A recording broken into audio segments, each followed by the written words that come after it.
Gene Wilder's death gave people a chance to remember how much he made the world laugh. He became famous for his roles in Young Frankenstein, Blazing Saddles, and of course, Willy Wonka and the Chocolate Factory. But behind his unforgettable performances were stories most people never knew. His wife stayed silent for years after his passing, and when she finally opened up, she revealed a side of Gene that the public had never seen before. Gene Wilder was born Jerome Silverman in Milwaukee, Wisconsin, in 1933. His parents were Jewish immigrants from Russia. When Gene was just 8, his mother became very sick with a heart condition, and her doctor told him to make her laugh to help her feel better.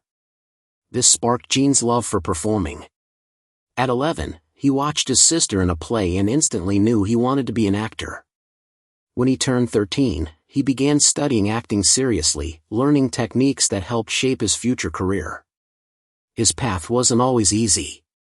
His mother thought he wasn't growing enough as an actor in Wisconsin, so she sent him to a military school called Black Fox in Hollywood. Unfortunately, Gene had a painful time there. He was bullied and even sexually assaulted because he was the only Jewish boy in the school. He soon returned home to Milwaukee and found comfort in the local theater community. At 15, he performed for a paid audience for the first time.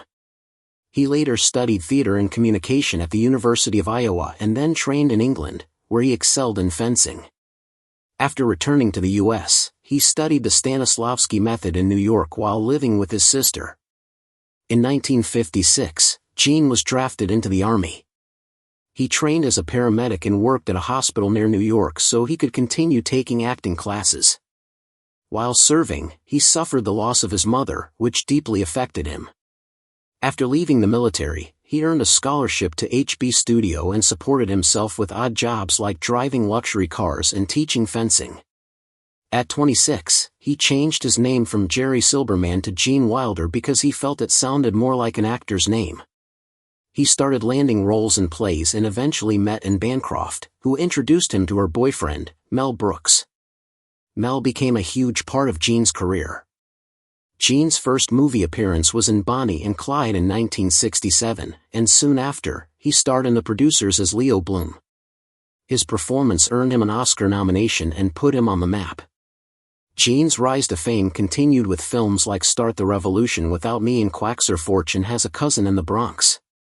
But everything changed in 1971 when he became Willy Wonka. Although the movie wasn't a big hit at first, it later became a beloved classic, and Gene's performance is still iconic today. His career had ups and downs, but he kept going. He appeared in Woody Allen's comedy Everything You Always Wanted to Know About Sex, which became a huge success. Gene then came up with the idea for Young Frankenstein, a comedy version of the famous monster story. He wrote it with Mel Brooks, and the movie became one of the greatest comedies ever made. Around the same time, Gene also appeared in Blazing Saddles and continued to build his reputation as a comedic genius. In the mid-1970s, Gene began working with Richard Pryor. Their first film together, Silver Streak, made them Hollywood's first successful interracial comedy duo. They created a special kind of magic on screen. Their next movie, Stir Crazy, was a worldwide hit, even though Richard struggled with addiction during filming. Gene also worked on several movies he directed himself, including The World's Greatest Lover and The Woman in Red. He later starred with Gilda Radner, who became the love of his life. Gene's marriages were full of ups and downs. His first marriage was to Mary Mercier, but it ended because they spent too much time apart. His second marriage was to Mary Joan Schutz, whose daughter he adopted, but that marriage also ended in divorce. His most meaningful and heartbreaking relationship was with Gilda Radner. They fell in love while filming Hanky Panky. After Gilda divorced her husband, she and Gene married in 1984. They deeply wanted children, but Gilda suffered 2 miscarriages and later developed symptoms that doctors couldn't explain. She was eventually diagnosed with ovarian cancer. She went into remission briefly, but the cancer returned, and she passed away in 1989 at age 42. Gene was devastated and spent years raising awareness about ovarian cancer in her memory. About a year after Gilda's death, Gene reached out to Karen Boyer, a speech therapist he had met earlier. Their connection was immediate, and they married in 1991. They lived a peaceful life together, focusing on creativity, writing, and painting. In the 1990s, Gene appeared in a few more films and TV shows.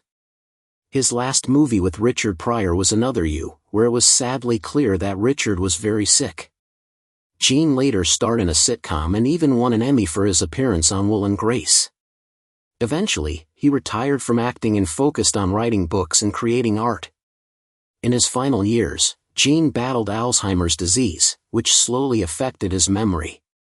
He passed away in 2016 at age 83, surrounded by his family. In a touching documentary, his wife Karen shared the last words he ever spoke. As they listened to Somewhere Over the Rainbow, Gene sat up and said, "I trust you," and then added, "I love you." Those were his final words. Karen described him as the best husband anyone could ask for. Friends like Mel Brooks were heartbroken by his passing. The Oscars honored him in their in memoriam tribute, celebrating a man whose talent, kindness, and humor touched millions of lives. Gene Wilder may be gone, but his legacy lives on through his unforgettable films and the love he shared with the world.